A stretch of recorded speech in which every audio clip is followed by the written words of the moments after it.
नमस्कार साथियों, GK selection point Ramesh मोंड YouTube channel में आपका स्वागत है। भारतीय इतिहास के अंतर्गत हमारा टॉपिक चल रहा है मुगल साम्राज्य और आज हम इस वीडियो में बात करेंगे मुगल बादशाह औरंगजेब के बारे में। साथियों, वीडियो अच्छा लगे तो इसे लाइक कीजिए, अधिक से अधिक साथियों में इसे शेयर कीजिए। चैनल पर नए हो तो चैनल को सब्सक्राइब कर लें, बेल आइकन को दबा लें ताकि मेरे द्वारा जारी बुधवार तथा शनिवार को प्रातः 9 बजे वीडियो के नोटिफिकेशन सबसे पहले आप तक पहुंच सकें। तो शुरू करते हैं आज की वीडियो। मुगल बादशाह औरंगजेब। औरंगजेब का शासनकाल था 1658 से 1707 ईस्वी। जन्म हुआ था 3 नवंबर 1618 में। कहाँ हुआ था जन्म? उज्जैन के समीप दोहद स्थान पर। यह आपको ध्यान में रखना है, दोहद स्थान पर। माता का नाम था मुमताज महल। आप सभी जान चुके हैं। अगर नहीं आपने पिछला वीडियो देखा है तो आप देख लीजिए शाहजहां वाला वीडियो, उसमें आपको सारी जानकारियां मिलेंगी। मुमताज महल का वास्तविक नाम था अर्जुमंद बानो बेगम। औरंगजेब मुमताज की 14 संतानों में से छठा पुत्र था। पिता का नाम था शाहजहां। औरंगजेब का वास्तविक नाम अगर आपसे परीक्षा में पूछा जाए तो आप बताएंगे मोहिउद्दीन मोहम्मद। तो मोहिउद्दीन मोहम्मद था इनका वास्तविक नाम। वीरता तथा साहसी होने के कारण शाहजहां ने इसे बहादुर की उपाधि दी थी। तो इनके पिता शाहजहां ने इन्हें उपाधि दी थी बहादुर की। औरंगजेब प्रथम मुगल बादशाह था जिसका 2 बार राज्याभिषेक हुआ। यह आपको ध्यान में रखना है। पहला मुगल बादशाह जिसका 2 बार राज्याभिषेक हुआ था औरंगजेब। पहला राज्याभिषेक जो है वो दिल्ली में हुआ था 1658 में। तारीख कोई विशेष नहीं है, 21 जुलाई 1658। और दूसरा राज्याभिषेक जो हुआ था वो भी दिल्ली में ही हुआ था अगले वर्ष 5 जून 1659 में। अब देखिए, विशेष नोट करने वाली बात है, औरंगजेब का पहला जो राज्याभिषेक हुआ था वो सामूगढ़ विजय जो युद्ध हुआ था 29 मई 1658 के पश्चात आगरा पर अधिकार करने के बाद दिल्ली में 21 जुलाई 1658 में हुआ। तो ये आपको ध्यान में रखना है कि पहला जो राज्याभिषेक हुआ था वो किस युद्ध के पश्चात हुआ था, तो वो हुआ था सामूगढ़ युद्ध में विजय के पश्चात। ये आपको ध्यान में रखना है, सामूगढ़ विजय। औरंगजेब को सत्ता पर अधिकार करने हेतु उत्तराधिकार युद्ध लड़ने पड़े। औरंगजेब उत्तराधिकार के युद्ध के दौरान दक्षिण का सूबेदार था तथा यह शाहजहां के पुत्रों में सबसे योग्य था। अब देखिए साथियों, मोस्ट इंपॉर्टेंट जो क्वेश्चन आता है वो आता है उत्तराधिकार युद्ध के संदर्भ में। औरंगजेब द्वारा लड़े गए उत्तराधिकार युद्ध निम्न हैं। अब देखिए, उत्तराधिकार युद्ध के संदर्भ में प्रारंभिक जानकारियां हम ले लेते हैं।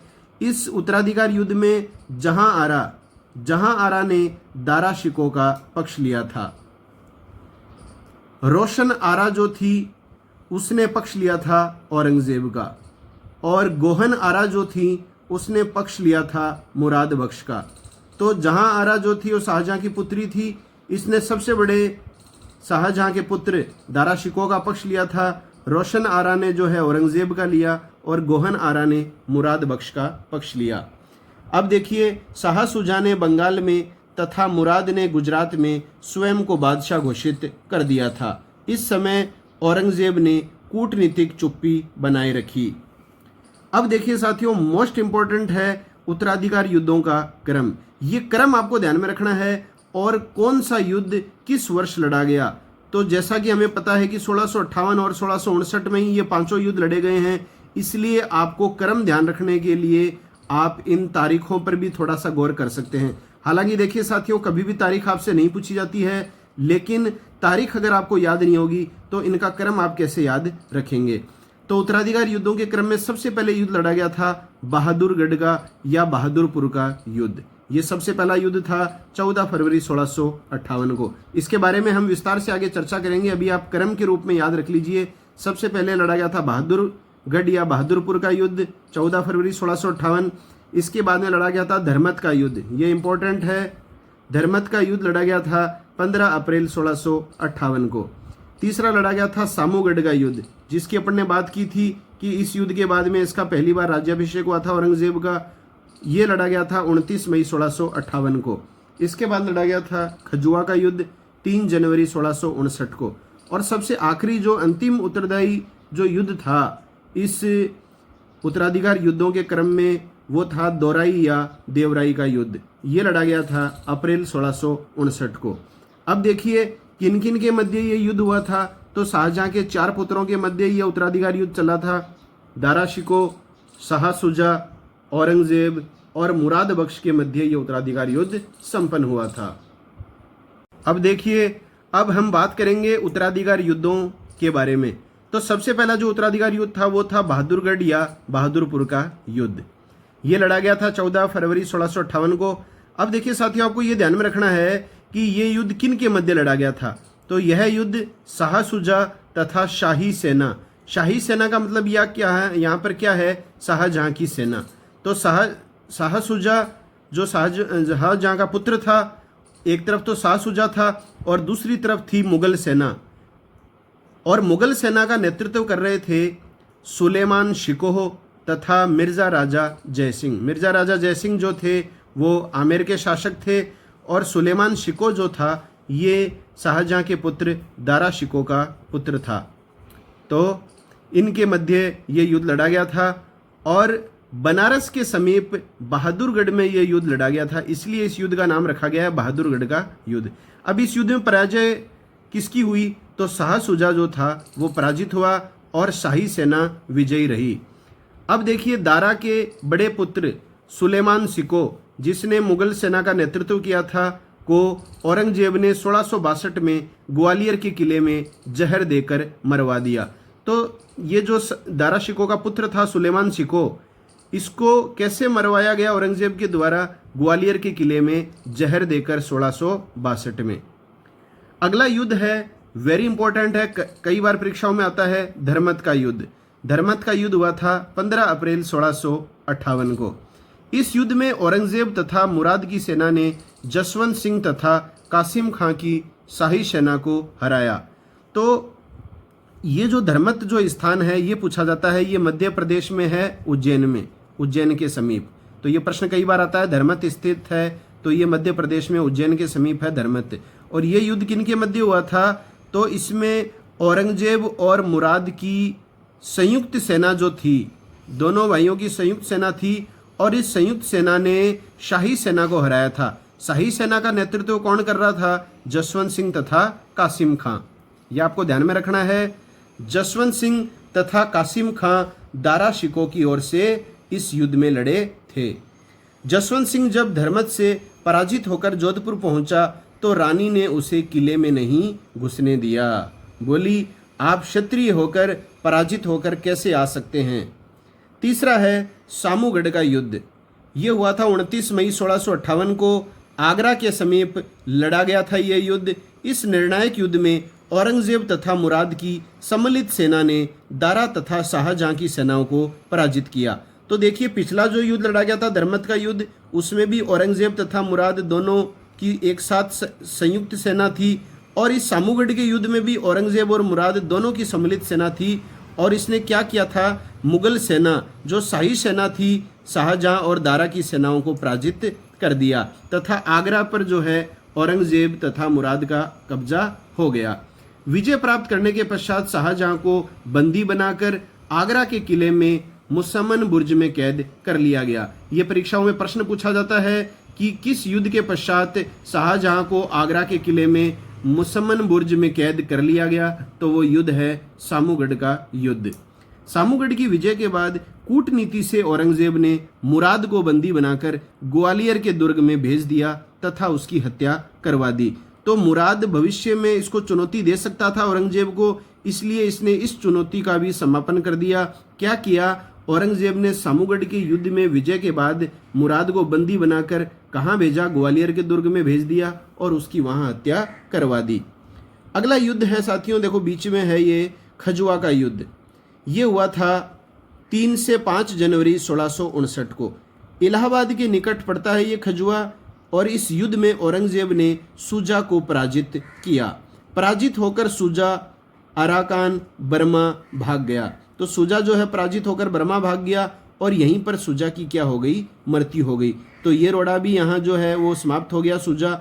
और यहाँ 1660 में मग जाति के लोगों ने सुजा को मार डाला। तो इसकी मृत्यु जो हुई थी वो मग जाति के लोगों के द्वारा इसकी हत्या कर दी गई थी, इसी वजह से इसकी मृत्यु हो गई सुजा की।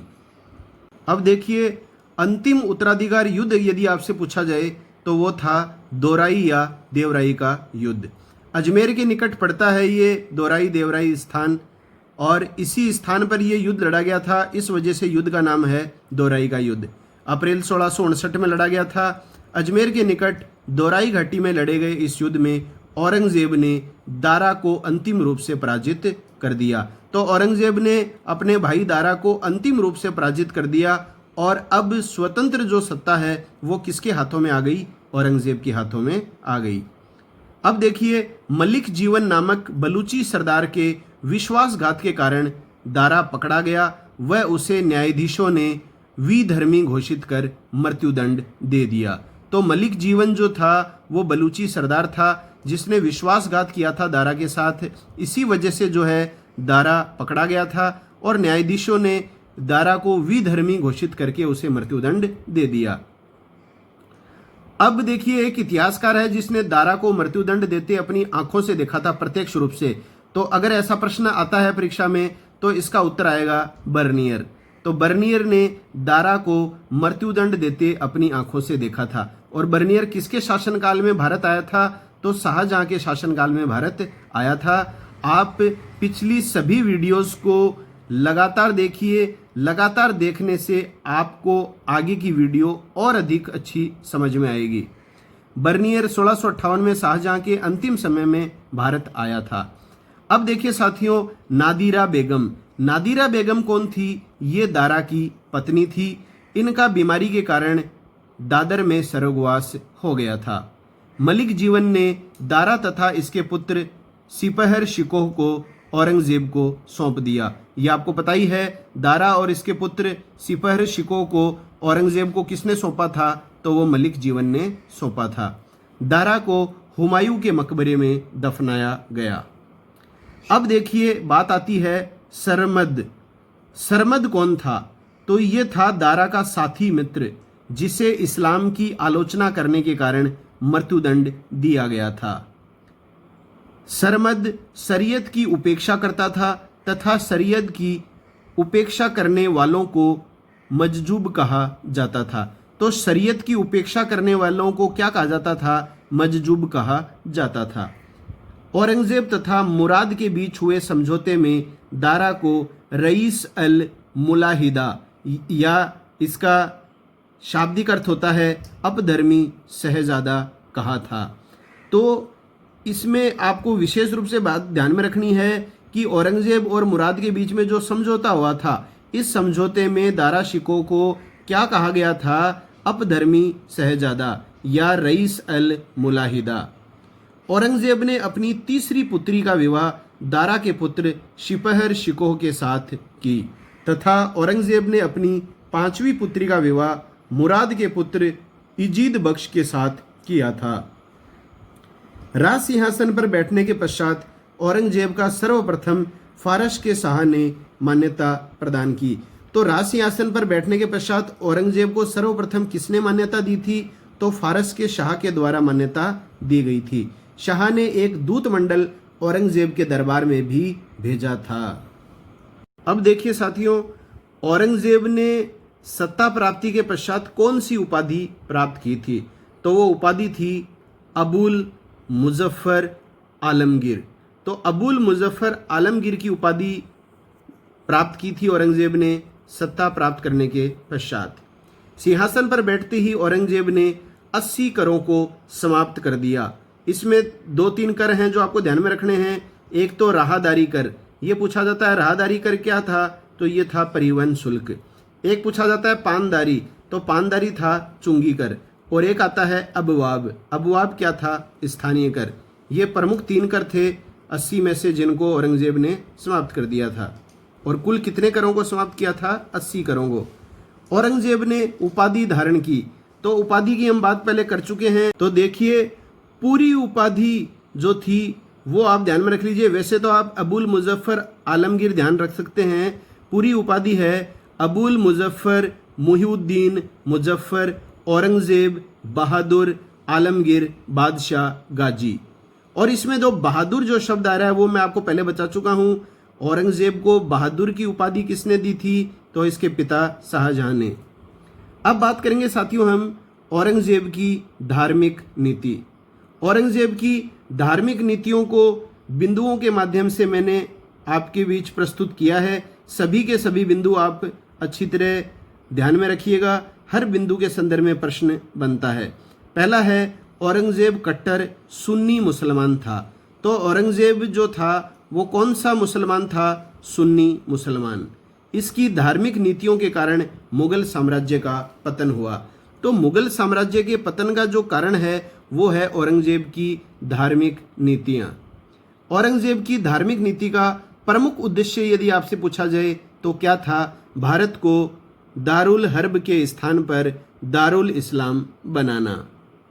औरंगजेब ने मुहत्सिब की नियुक्ति की जो मुसलमानों के धर्म या जिसको कहा जाता है शरीयत आचरण की देखरेख करते थे।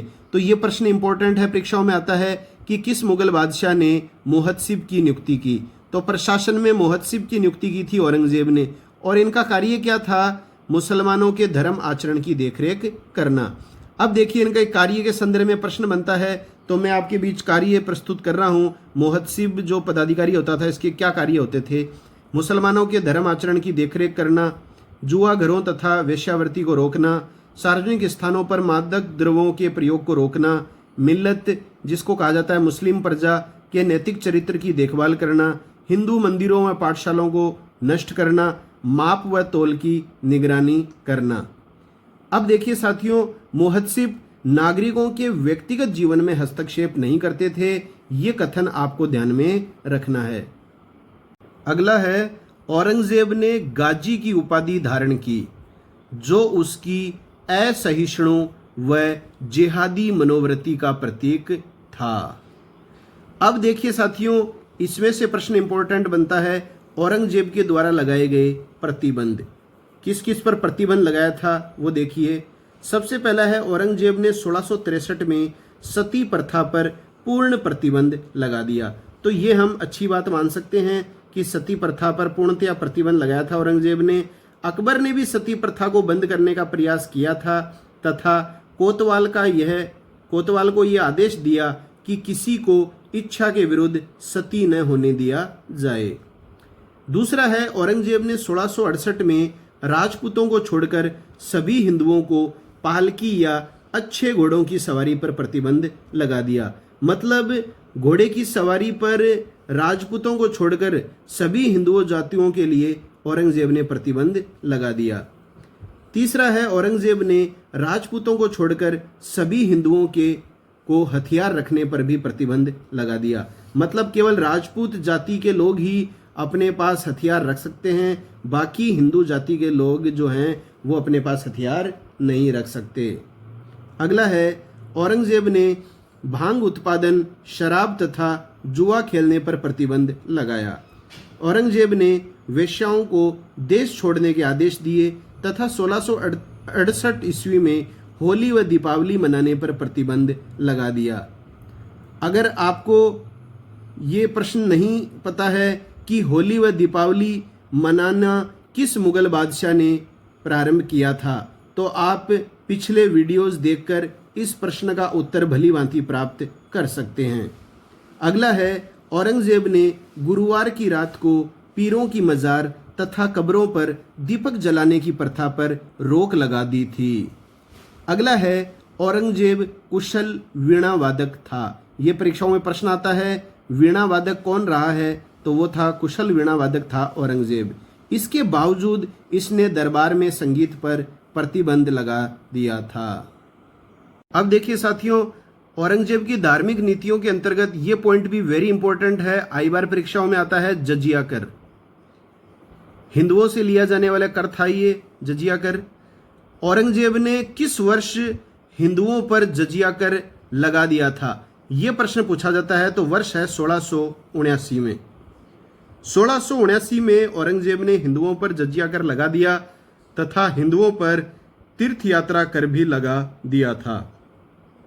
जजिया कर का विरोध मेवाड़ के शासक राज सिंह के नेतृत्व में राजपूतों ने किया था। यह राजस्थान पॉइंट ऑफ व्यू से वेरी इंपॉर्टेंट प्रश्न है कि राजपूताना के किस शासक के नेतृत्व में राजपूतों ने औरंगजेब के इस आदेश का विरोध किया था कि हिंदुओं पर जजिया कर लगाया जाए। तो वो था मेवाड़ का शासक राज सिंह। 1704 ईस्वी में औरंगजेब ने दक्कन से जजिया हटा दिया। यह आपको ध्यान में रखना है, दक्कन से औरंगजेब ने जजिया हटा दिया था। इटली के यात्री मनुची ने जजिया का राजपूतों द्वारा विरोध किए जाने का वर्णन किया है। तो राजपूतों ने इस जजिया कर को लगाए जाने का विरोध किया था। मेवाड़ के शासक राज सिंह के नेतृत्व में इस संपूर्ण विवरण का उल्लेख जो करता है वो करता है इटली का यात्री मनुची। ये आपको ध्यान में रखना है अच्छी तरह। अगला है औरंगजेब द्वारा जजिया कर लगाए जाने का उद्देश्य। तो उद्देश्य क्या था? तो इसका जजिया कर लगाए जाने का उद्देश्य धार्मिक न होकर क्या था? राजनीतिक था। यह आपको ध्यान में रखना है।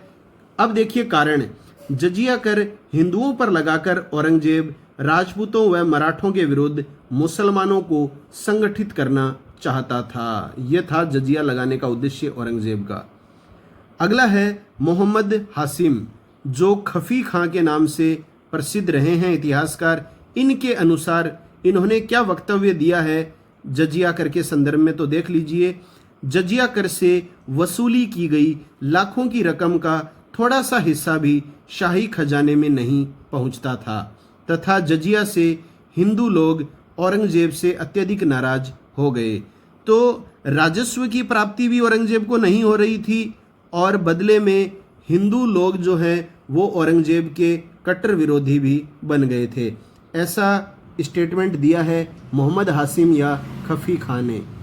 अगला है जिंदा पीर। तो प्रश्न आता है भारतीय इतिहास में जिंदा पीर के नाम से कौन प्रसिद्ध है? तो वो है औरंगजेब। क्यों कहा जाता है इसको जिंदा पीर? तो औरंगजेब को इस्लामिक कट्टरता के कारण जिंदा पीर कहकर संबोधित किया जाता है। अगला है शाही दरवेश। ये भी पूछा जाता है। औरंगजेब को सादगीपूर्ण जीवन जीने के लिए शाही दरवेश कहा जाता है। औरंगजेब कठोरतम मुगल शासक था। तो सबसे कठोर मुगल शासक जो हुआ है वो हुआ है औरंगजेब। औरंगजेब ने 1665 में एक अध्यादेश जारी करके मुस्लिम व्यापारियों से 2.5% तथा हिंदू व्यापारियों पर 5% सीमा शुल्क निर्धारित किया। औरंगजेब ने 1667 में मुस्लिम व्यापारियों को सीमा शुल्क से पूर्णतः मुक्त कर दिया। तो ये भी एक विशेष बात है, आपको ध्यान में रखनी है। अगला है औरंगजेब ने 1669 में बनारस फरमान द्वारा हिंदू मंदिरों व पाठशालाओं को तोड़ने की आज्ञा दी। तो कौन से फरमान से इसने हिंदू मंदिरों तथा पाठशालाओं को तोड़ने की आज्ञा दी थी? बनारस फरमान के द्वारा। 1669 में बनारस का विश्वनाथ मंदिर, मथुरा का केशव देव मंदिर जो वीर सिंह बुंदेला ने बनाया था और गुजरात का सोमनाथ मंदिर तोड़ा गया था। तो ये जो मंदिर हैं ये आपको विशेष रूप से ध्यान में रखने हैं। एक तो विश्वनाथ मंदिर जो बनारस में है, एक मथुरा का केशव देव मंदिर और एक गुजरात का सोमनाथ मंदिर। ये प्रमुख मंदिर हैं जो परीक्षा में पूछे जाते हैं, जो बनारस फरमान द्वारा औरंगजेब के द्वारा तोड़वाए गए थे। औरंगजेब के शासनकाल में हिंदू मनसबदारों का प्रतिशत 33% हो गया था। यह आपको ध्यान में रखना है, वेरी इंपॉर्टेंट क्वेश्चन है, परीक्षाओं में पूछा जाता है। क्योंकि मुगल काल में हिंदू मनसबदारों का सर्वाधिक जो प्रतिशत था वो औरंगजेब के काल में ही था, 33%। तो ये प्रतिशत आपको ध्यान में रखना है, ये भी परीक्षाओं में आता है। हिंदू मनसबदारों में भी सर्वाधिक मराठा तथा दक्षिण के अमीर थे। तो हिंदू मनसबदारों का प्रतिशत सबसे ज्यादा औरंगजेब के काल में हो गया था, 33%। और इन हिंदू मनसबदारों में भी सबसे ज्यादा कौन थे? तो ये थे मराठा तथा दक्षिण के अमीर। अगला बिंदु है औरंगजेब ने 1660 ईस्वी में मीर जुमला को बंगाल का गवर्नर बनाया तथा मीर जुमला ने 1661 में कूच बिहार तथा 1662 में अहोम को मुगलों की अधीनता स्वीकार करने की संधि मानने को बाध्य किया। 1671 में अहोमों ने मुगलों से अपने इलाके दोबारा छीन लिए। औरंगजेब ने 1663 ईस्वी में मीर जुमला की मृत्यु के बाद शाहिस्ता खां को बंगाल का गवर्नर बनाया। तो पहले तो बंगाल का गवर्नर था मीर जुमला, और 1663 में मीर जुमला की मृत्यु के बाद जो है औरंगजेब ने किसे अपना बंगाल का गवर्नर बनाया, तो उत्तर आ जाएगा शाहिस्ता खां। और ये शाहिस्ता खां जो था साथियों, ये था औरंगजेब का मामा। यही जो नाम है शाहिस्ता खां, ये हम आपके बीच जब वीडियो लेकर आएंगे शिवाजी, उसके अंतर्गत इसका नाम उल्लेखित किया जाएगा शाहिस्ता खां का। शाहिस्ता खां ने 1666 ईस्वी में पुर्तगालियों पर आक्रमण किया तथा अराकान के शासक से चटगांव को जीत लिया था। 1686 में औरंगजेब ने अंग्रेजों को हुगली से बाहर खदेड़ दिया। तो अंग्रेजों को खदेड़ने वाला जो शासक था हुगली से, वो था औरंगजेब 1686 ईस्वी में। तो ये है साथियों आज का वीडियो औरंगजेब के संदर्भ में भाग 1। अगला जो वीडियो आएगा वो आएगा औरंगजेब भाग 2। अब साथियों अगर मेरे वीडियोस आपको अच्छे लग रहे हैं, मेरी मेहनत से आप सभी संतुष्ट हैं, सेटिस्फाइड हैं, अगर ये मेरे द्वारा बनाए गए वीडियोस आपके लिए हेल्पफुल हैं, तो प्लीज़ आप सभी साथी वीडियो को शेयर ज़रूर किया करें। अगर मेरी वीडियोस से आपकी हेल्प होती है तो आप भी मेरी हेल्प करें इन वीडियोस को लाइक और शेयर करके, जिससे वीडियोस को लगातार आपके बीच प्रस्तुत करने में मुझे भी आपका सपोर्ट मिलता रहे। अगर आप चैनल पर नए हैं तो चैनल को सब्सक्राइब कर लें, बेल आइकन को दबा लें, ताकि प्रत्येक बुधवार तथा शनिवार को प्रातः 9 बजे मेरे द्वारा प्रस्तुत वीडियोस के नोटिफिकेशन सबसे पहले आप तक पहुंच सकें। तो मिलते हैं साथियों नई वीडियो के साथ, तब तक के लिए जय हिंद, जय भारत, वंदे मातरम।